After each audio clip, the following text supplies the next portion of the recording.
दोस्तों, इस दुनिया में दिखावा करने वाले लोगों को हम दो तरह से देख सकते हैं। एक तो वह जिनके पास धन संपदा होती है तब वह दिखावा करते हैं, और दूसरे वह जिनके पास कुछ भी नहीं होता, उनके पास धन संपदा भी नहीं होती है। कहने का अर्थ यह है कि उनके पास कोई भी ऐसा गुण नहीं होता जिससे लोग उनकी प्रशंसा करें, इसीलिए वह झूठ बोल बोल कर दूसरों से अपनी प्रशंसा कर पाना चाहता है। वह दिखावा करता है कुछ होने का, लेकिन उसके अंदर कुछ होता नहीं है। जो लोग अपने गुण या फिर अपनी धन संपदा के कारण दिखावा करते हैं वह अहंकार के शिकार हो जाते हैं। उनके अंदर अहंकार फूट फूट कर भर जाता है।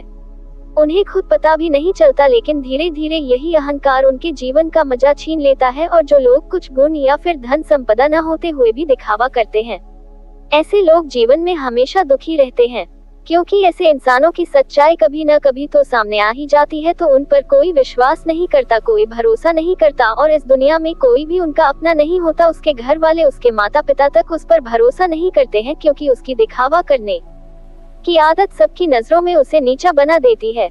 आज की जो कहानी मैं आप लोगों को सुनाने वाला हूँ वह एक ऐसे व्यक्ति की कहानी है जो दिखावा करने की वजह से परिस्थितियों में फंसता चला जाता है, और आखिरकार उसका परिणाम क्या होता है ये तो आपको इस कहानी में ही सुनने को मिलेगा। और साथ के साथ आप इस कहानी में ये भी जानेंगे कि दिखावा करने वाले लोगों से किस प्रकार अपने आपको बचाया जाए, या फिर आप खुद दिखावा करने से कैसे बचें।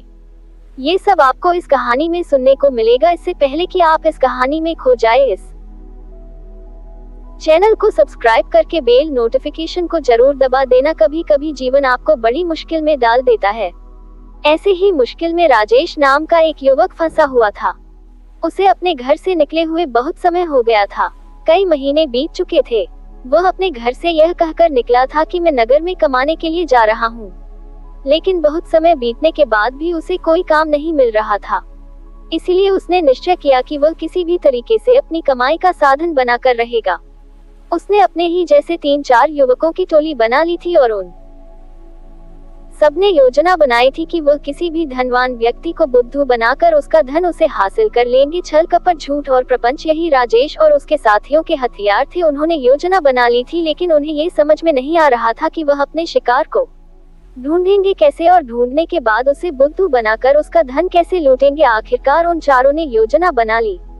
उनकी योजना थी कि वह किसी ऐसे स्थान पर जाएंगे जहां पर बहुत सारे अमीर लोग आते हैं, और वहां पर उन अमीरों में जो भी आदमी सबसे ज्यादा दिखावा करेगा उनका शिकार वही होगा। उन्होंने नगर में एक ऐसी जगह ढूंढ ली थी जहां पर नगर के ज्यादातर अमीर लोग जुआ खेलने के लिए आते थे। उन चारों की योजना थी कि वह एक ऐसा नाटक रचेंगे जिसमें राजेश किसी नगर का महाराज कहलाया जाएगा, और उसके सभी साथियों में से 2 साथी उसके अंगरक्षक होने का अभिनय करेंगे। सिर्फ राजेश ही नहीं था जो राजा होने का दिखावा कर रहा था, उसके साथ उसका दूसरा साथी भी था जो किसी दूसरे नगर का राजा होने का दिखावा कर रहा था।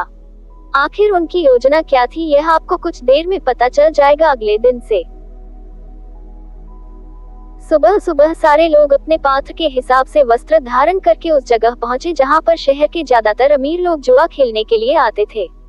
राजेश उस जगह पर एक नगर का महाराज बनकर पहुंचा था, जिसके पीछे उसके साथ ही अंगरक्षक साथ साथ चल रहे थे। सब अमीर लोगों की नजर उन पर टिकी हुई थी, क्योंकि राजेश उन सब में सबसे ज्यादा अमीर लग रहा था। उसकी वेशभूषा बेशकीमती लग रही थी, बेहद आकर्षक लग रही थी, जिससे सभी लोग उसकी तरफ आकर्षित हो गए थे। कुछ समय बाद राजेश एक ऐसी जगह पर जाकर बैठा जो सिर्फ बहुत जरूरी लोगों के लिए बनी हुई थी। जब राजेश वहां पर जाकर बैठा तो उसके अंगरक्षक वहीं उसके पास खड़े हुए थे। सब आपस में चर्चा करते हुए एक दूसरे से पूछ रहे थे कि यह किस नगर के महाराज है। उसी भीड़ में राजेश का एक और साथी मौजूद था। उसने उन सब को संबोधित करते हुए बताया कि राजेश किसी बड़े नगर का बड़ा महाराज है, और सबने उसकी बात पर यकीन कर लिया। अब वह अमीर लोग जो ज्यादातर दिखावा करते थे, जो किसी बड़े आदमी से अपना सम्मान सुनने के लिए तरसते रहते थे, ऐसे लोग राजेश के आसपास मंडराने लगे थे। वह राजेश को किसी बड़े नगर का महाराज समझ रहे थे, और वह ये सोच रहे थे कि अगर इनसे हमारा परिचय हो गया तो हो सकता है भविष्य में यह महाराज हमारे कुछ काम आ जाए।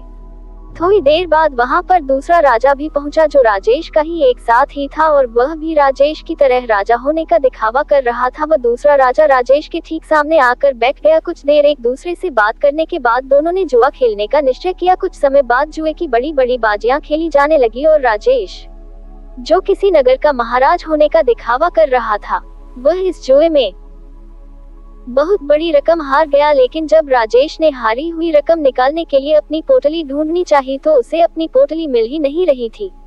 बहुत देर ढूंढने के बाद भी जब उसे पोटली नहीं मिली तो वह गुस्से से भरकर अपने अंगरक्षकों को डांटने लगा और डांटते हुए उनसे अपनी पोटली के बारे में पूछने लगा, लेकिन उसके अंगरक्षकों के पास इसका कोई जवाब नहीं था।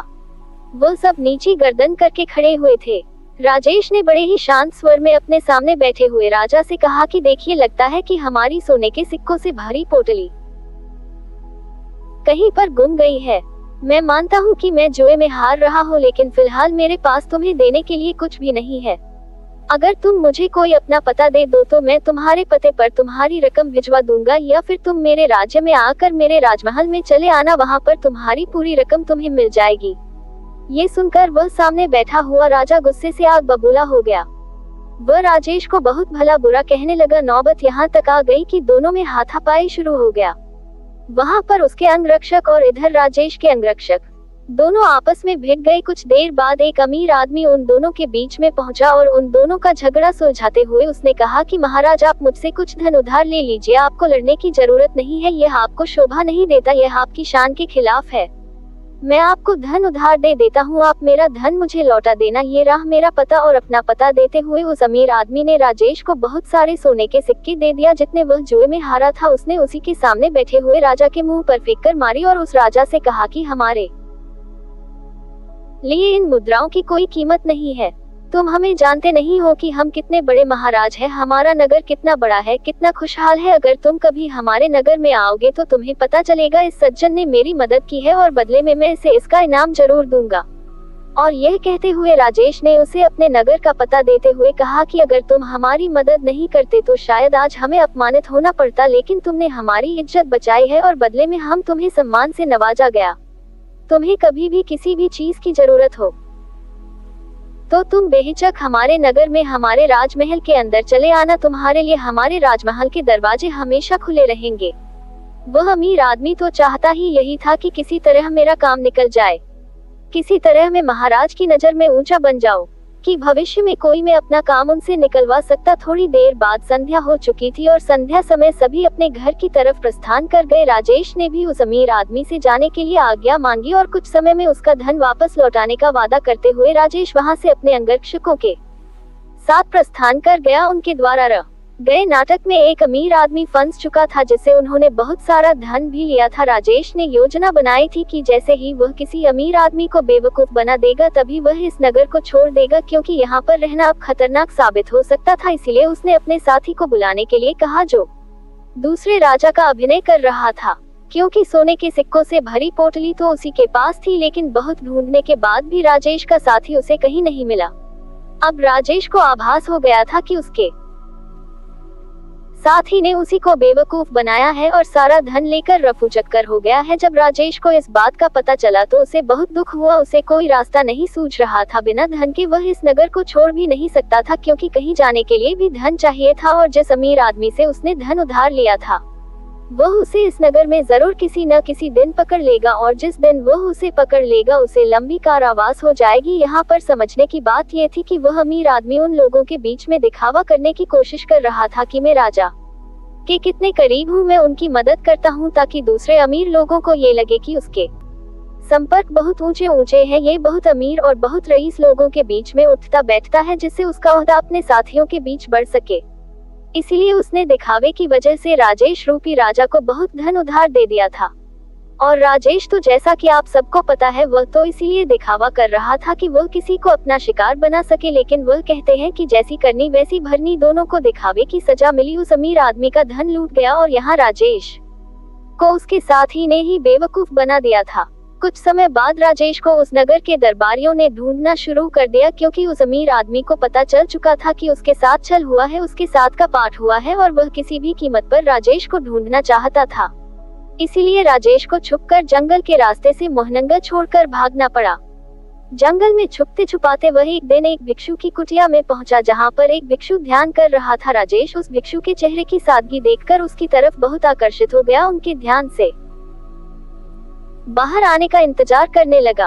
देर बाद भिक्षु ने जब अपनी आंखें खोली तो उन्होंने सामने बैठे राजेश को देखा। उन्होंने राजेश न से पूछा कि तुम कहाँ जा रहे हो और यहाँ पर मुझसे क्या चाहते हो। राजेश उनके चरणों में गिर पड़ा और रोते हुए उनको बोला, गुरुदेव, मैं दिखावा कर करके थक चुका हूँ, मुझे कोई रास्ता नजर नहीं आ रहा। घर वालों के सामने मुझे दिखावा करना पड़ता है कि मैं नगर में कोई काम कर रहा हूँ और नगर में मैं लोगों को बेवकूफ बनाता हूँ, उनके साथ छल करता हूँ, कपट करता हूँ। मेरा पूरा अस्तित्व दिखावे पर टिका हुआ है। कृपया करके मुझे कोई ऐसा तरीका बताएं जिससे मैं आपकी तरह सादगी भरा जीवन जी सके, खुश होकर शांत होकर अपने जीवन का मजा ले सको। मैं थक गया हूँ। भिक्षु ने मुस्कुराते हुए कहा कि सारी दुनिया दिखावा ही तो कर रही है। कोई अगर तुमसे कहता है कि तुम तो बहुत ही ईमानदार आदमी हो तो तुम खुश हो जाते हो, ये जानते हुए कि तुम एक झूठे और मक्कार आदमी हो। हर जगह, हर परिस्थिति में जब भी किसी इंसान को मौका मिलता है तो वह दिखावा करने से चूकता नहीं है। ये तुमने भी जरूर महसूस किया होगा। दिखावा करने के बाद तुम्हें तो ये लगता है कि तुम बहुत समझदार हो, तुम चालाक हो, लेकिन चालाक होने के कारण तुम्हारे जीवन की सरलता खो जाती है। तुम साधारण नहीं रह पाते तो हर जगह दिखावा करने की कोशिश करते हो और इसीलिए जीवन के आनंद को तुम कभी महसूस ही नहीं कर पाते। लेकिन समझने की बात ये होती है कि आदमी दूसरे के सामने दिखावा तभी करता है जब वह सामने वाले की नजर में ऊंचा होना चाहता है। अगर तुम सामने वाले से प्रभावित नहीं होते तो तुम्हें दिखावा करने की कोई जरूरत ही नहीं रहेगी, क्योंकि तुम किसी न किसी तरह सामने वाले आदमी को आकर्षित करना चाहते हो, उसे अपनी ओर खींचना चाहते हो और यही दिखावे का सबसे बड़ा कारण होता है। लेकिन जो इंसान तुम्हारे दिखावा करने की वजह से तुम्हारी तरफ आकर्षित हुआ है तो कल अगर उसे तुम्हारी सच्चाई पता चलेगी तो वह तुमसे दूर भी हो जाएगा। इसीलिए दिखावा करने की वजह से अपने भी हमसे दूर होते चले जाते हैं। हमें इसका कभी एहसास ही नहीं होता और हम अकेले पड़ते चले जाते हैं।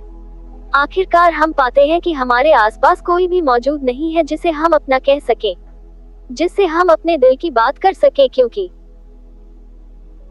हर इंसान के सामने हमने सिर्फ दिखावा ही किया है। लेकिन जो इंसान अपने आप को जानता है, अपने एकांत में स्थापित हो गया है, उसे किसी के आने जाने से कोई फर्क नहीं पड़ता। वह तो बस अपने एकांत का आनंद उठाता है। कोई आए तो ठीक और जाए तो भी ठीक, वह किसी को आकर्षित करने की कोशिश नहीं करे और इसीलिए उसका जीवन सरल होता चला जाएगा, साधारण होता चला जाएगा। और जितनी सरल तुम बनते जाओगे उतनी ही आसानी से तुम ध्यान में प्रविष्ट हो पाओगे। जीवन एक परीक्षा है, लेकिन कुछ लोग उस परीक्षा में संघर्ष नहीं कर पाते और वह लोग एक दिखावे का रास्ता अपना लेते हैं। उस जीवन को पूरी सच्चाई से जीना ही नहीं चाहते, वह खुद की सच्चाई को भी खुद स्वीकार नहीं करना चाहते। ऐसे बहुत से लोग होते हैं जिनके अंदर बहुत सारी बुराइयां होती है, लेकिन वह अपने बुराइयों को कभी खुद महसूस ही नहीं कर पाते, खुद स्वीकार ही नहीं कर पाते। उन्हें पता होता है कि उनके अंदर यह कमी है, लेकिन अहंकार व दिखावे के कारण न तो वह अपनी बुराई सामने वाले के सामने बता पाते हैं और न ही उसको खुद स्वीकार करके उसको ठीक कर पाते हैं। इसीलिए सबसे पहले दिखावे की दुनिया को छोड़ो, बनावटी दुनिया को दूर है बता दे, क्योंकि जब बनावटी दुनिया तुमसे दूर होगी तो ही तुम्हारा मन स्वच्छ हो पाएगा, निर्मल हो पाएगा। और जितना मन तुम्हारा निर्मल होगा उतने ही अच्छे लोग तुम्हारे संपर्क में आते रहेंगे। और जितना कपटी तुम्हारा मन होगा तो कपटी लोग ही तुम्हें मिलते जाएंगे। हमें वही लोग जीवन में टकराते हैं जिस तरह का हमारा खुद का नजरिया होता है।